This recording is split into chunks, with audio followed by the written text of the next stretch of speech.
Mas, gente, eu queria começar falando que, para mim, cadê a campeã europeia? Cara, hoje Ficou na Eurocopa, né? pareceu. Não, da Eurocopa, né? Não, Ficou tava falando da na Eurocopa passada, assim. Desde então, passada, nunca né? mais. É. Cara, assim, é bizarro o que hoje pareceu, sei lá, um Real Madrid contra o último colocado do campeonato italiano.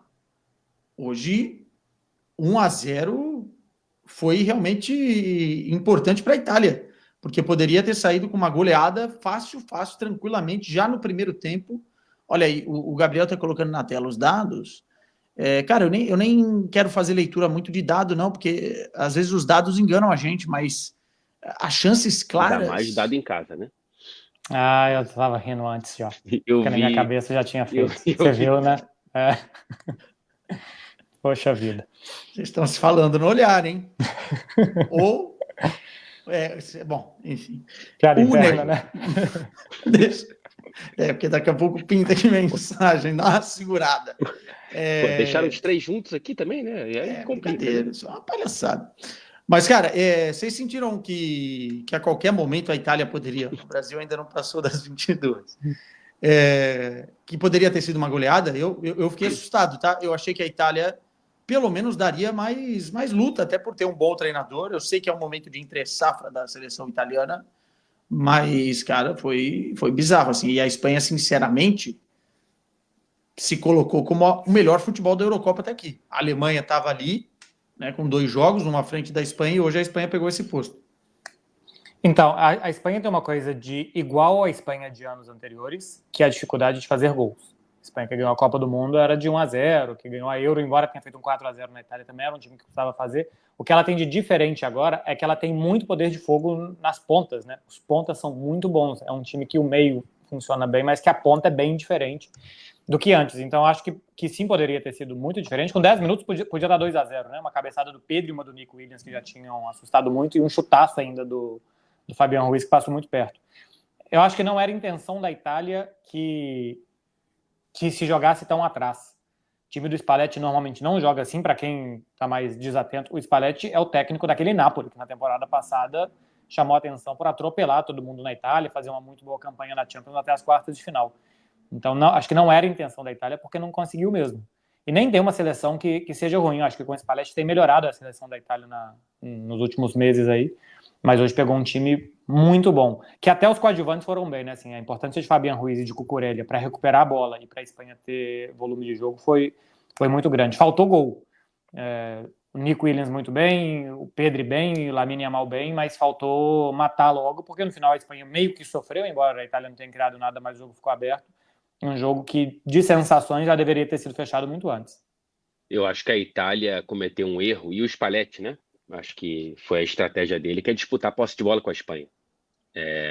Acho que se a Itália tivesse uma proposta um pouco mais de contra-ataque, poderia ter dado mais certo. Mas foi tentar dar um passo à frente, disputar a posse de bola com a Espanha. Cara, em muitos momentos do jogo, do primeiro tempo especialmente, a Itália entrou na roda. Assim, cara, foi um amasso. Jogador por jogador, a Espanha tem um time melhor. É o que o Becker falou. A Itália, ela vive uma entre-safra. Aquela Itália candidata a títulos, ela teve uma renascença na Eurocopa passada, né? Porque antes já vinha sofrendo para conseguir vaga em Copa do Mundo, por exemplo. E agora voltou ao que era antes. Assim, é um pouco complicado mesmo o momento da seleção da Itália. Acho que os 3 pontos podem ser suficientes, porque eu não garanto a Itália ganhando da Croácia na última rodada. Então, se perder, corre risco de ficar fora da próxima fase, mas talvez 3 pontos sejam suficientes para você, dependendo do saldo de gols, passar como o melhor terceiro colocado. Mas, enfim. São 4, só para lembrar, né? São Isso. 4 melhores terceiros que passam. 4 de 6. Então é difícil a Itália. Com 3 pontos já, né? Ainda mais porque escapou de uma goleada hoje, né? Escapou, Então, cara. Se não fosse Donnarumma, assim, tiveram os gols perdidos que o Marcelo trouxe. O do Nico, principalmente, né? Era uma cabeçada muito, muito, muito, muito clara para você conseguir acertar. Mas o Donnarumma, ele, por si só, já evita de pelo menos sair com 3-0. O que eu acho que é o problema é que eu não garanto que a Espanha não vai perder da Albânia. O Rodri hoje acho que forçou um segundo cartão. É bem provável que jogue com mais reservas. E numa dessas, a Albânia pode... A Espanha enfeiar um pouco o jogo, já está classificada, já é primeiro. E a Albânia pode vencer. Jogou bem contra a Itália, empatou contra a Croácia. Sim. Numa dessas, se a Albânia vence os 3 pontos, e a Itália não vence a Croácia, a Itália pode, com 3 pontos, ficar como última colocada. Tem um erro para mim na Itália, que é querer jogar como o Napoli. Acho que essa Itália tinha que jogar como a Inter. O Bastoni na direita da defesa tá perdido. O Calafiori hoje ainda fez um gol contra. Numa linha de 3 com o Darmian, que poderia formar essa linha de 3 com eles, adiantar o Di Marco. Você potencializa o Di Marco, potencializa o Di Lorenzo também, que é um lateral muito mais ofensivo. Hoje deu pena em alguns momentos do Di Lorenzo contra o Nico Williams. E acho que até para atacar mais por dentro com Chiesa e Pellegrini. Eu jogaria diferente. Acho que em algum dos últimos amistosos antes da Euro, a Itália jogou com 3 defensores e eu acho que deveria ser esse o caminho. Pela característica dos jogadores, eu acho que não é uma boa. E outra, você joga com Darmian, Bastoni, Barella, Di Marco, já são 4 da Inter de Milão, meio time praticamente bem acostumado a jogar no esquema de 3-5-2. Vamos trazer alguns destaques. O que eu achei bastante estranho foi a falta de confiança de alguns jogadores da Itália, né? Quando eu digo que não parecia a Itália, também tinha essa, né? Porque você fala do gol contra, mas a Itália entregou muita saída de bola de bandeja. É verdade que a Espanha também soube marcar pressão na saída, né? Inclusive, alguns jogadores tiveram que sair depois dos 70 minutos, porque já não tinham mais fôlego, né? E jogadores que estavam até bem na partida. Como o próprio Lamine Yamal, como o próprio Nico Williams, enfim, Morata. Mas a Espanha me parece saber exatamente o que quer fazer e a Itália é uma seleção sem confiança nenhuma, cara. Errando passe bobo. O Scamacca é um jogador que foi campeão com a Atalanta agora da Europa League. É um jogador bem limitado para fazer o que a Itália queria fazer, né? Que ele baixasse ali as jogadas, que ele esperasse os jogadores aproximarem. Cara, ele perdeu praticamente todas as que ele tentou brigar com a zaga da Espanha. E a Espanha colocou os caras na roda, hein? O Spalletti, ele não tem o Osimhen e o Kvaratskhelia, né?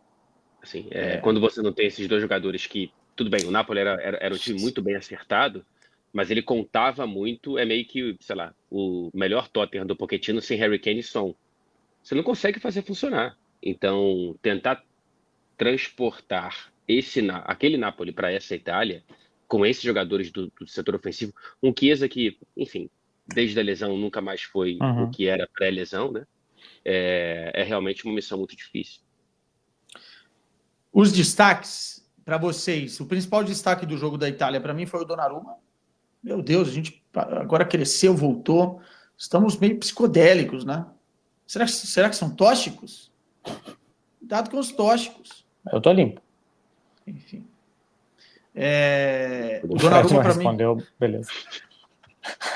O silêncio do...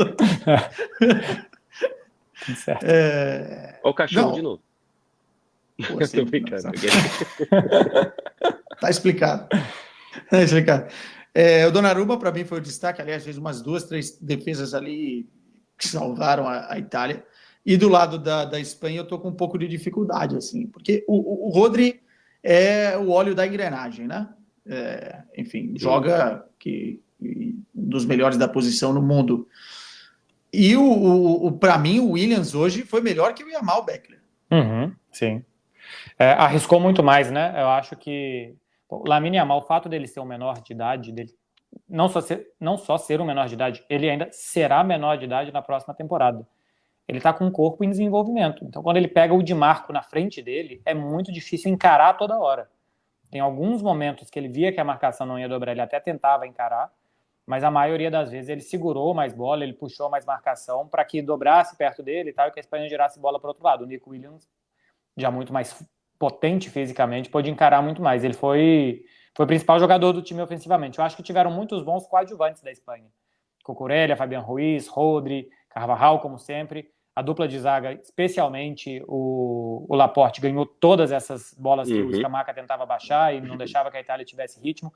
A Espanha dominou o jogo a partir de ritmo, né? A Espanha ditou o ritmo do jogo porque ela sempre tinha bola, ela sempre recuperava muito rapidamente a bola e não deixava a Itália fazer nada. Até o Fabián Ruiz, que aliás, já tinha jogado bem contra a Croácia, jogou bem de novo.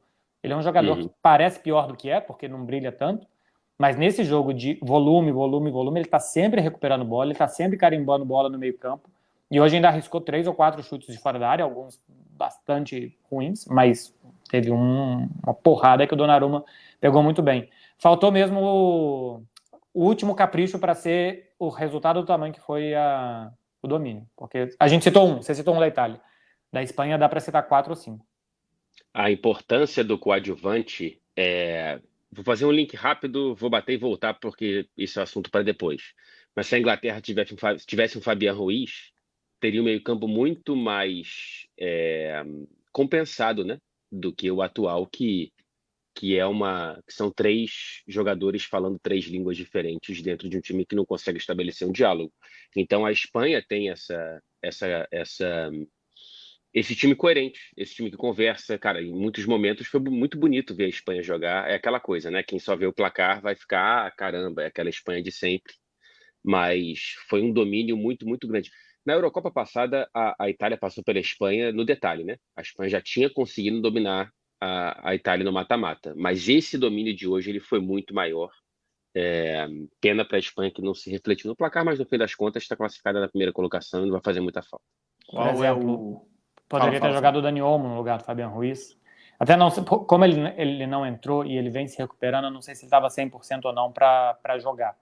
Talvez tenha sido guardado. Acho que ele já está 100%, mas não vai, eu acho que não vai sair, hein? Porque o Fabián Ruiz tem características muito diferentes do Não, por isso, assim, poderia ter jogado, mas eu não sei se estava fisicamente para jogar ou não, porque também ele parece que perdeu a posição do Pedri, né? Porque o Pedri, por exemplo, contra o Brasil não joga, estava machucado, joga o Dani Olmo, joga muito bem naquela data FIFA contra o Brasil, mas agora na Euro está jogando esse meio campo com Rodrigo, Pedri e Fabián Ruiz. Nisso que o Fred falava de ter mais estrelas e menos jogadores complementares, a Espanha poderia jogar com Rodrigo, Pedri e Dani Olmo. Seria muito mais técnico, teria muito mais, eu acho, poder de chegada à frente, mas teria muito menos recuperação de bola, ganhar rebote, marcar espaço, que o adversário não vai ficar com a bola 20 segundos, mas vai ficar com ela 8 segundos, então você vai recuperar mais rápido para atacar de novo. Então, por isso, a importância de um jogador que brilha menos, mas que para o time ele oferece mais. O seu destaque do jogo, Frederico, rapidamente? Nico Williams. Bem acima dos outros. E é engraçado como a Eurocopa produz, às vezes, alguns caras, assim, a gente já sabe, quem acompanha o futebol europeu e especialmente o Beckler lá, que viu o Bilbao jogar muitas vezes essa temporada, a gente já sabe da capacidade, é melhor que o irmão, né? Me parece ser melhor do que o irmão. Será que no final dessa Eurocopa, vamos supor que a Espanha vá longe e ele continue jogando o que está jogando, fica no Atlético de Bilbao? É aquele efeito grande competição internacional, né? Antes da Euro, o Barcelona já queria. A questão é se o Barcelona vai ter dinheiro ou não. Aparentemente o preço vai subir, né? Então, a multa rescisória dele é baixa. Acho que é de 50 ou 60 milhões de euros. Tem multa. É uma multa. O futebol espanhol é obrigatório ter multa, né? Barcelona e Real Madrid estão colocando as multas de 1 bilhão de euros, que é para... Tem multa, mas não tem. Mas a multa do Nico é uma multa realmente para permitir uma saída. 60 milhões de euros para um jogador, acho que ele tem 23 anos. Vou conferir. Jogador de 21 anos. Então, olha assim, só. Tá bem baixo. Só não sei se daqui a pouco o Barcelona pode ter concorrência e alguém oferecer mais.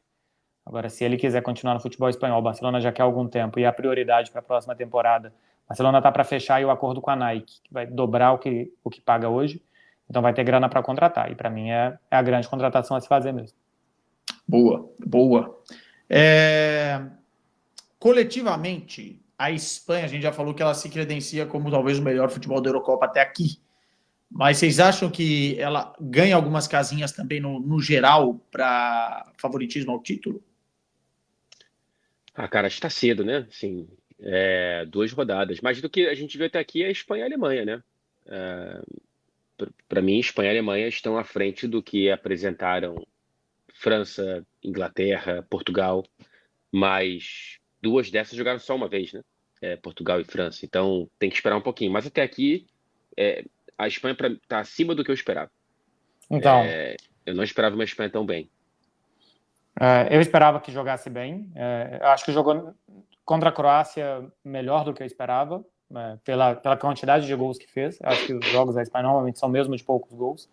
Eu acho que França e Portugal continuam sendo, apesar dos primeiros jogos assim das duas, né? A França ganhou com gol contra, Portugal também com gol contra, com gol depois nos acréscimos no segundo tempo, mas para mim ainda são os dois melhores times. A Espanha e a Alemanha, acho que pela consistência que tiveram nos dois jogos, para mim, nesse momento, ultrapassam a Inglaterra. O que a gente sabe também que chegando no mata-mata, talvez a Inglaterra tenha capacidade de competir jogando feio, né? Que é o que esse time joga. Mas se antes era França, Portugal, Inglaterra, Alemanha, e acho que depois Espanha, Itália, Bélgica e quem mais viesse, Países Baixos, eu acho que nesse momento é França, Portugal, Alemanha, Espanha, e a Inglaterra cai um pouco do que a gente viu de 2 rodadas até aqui.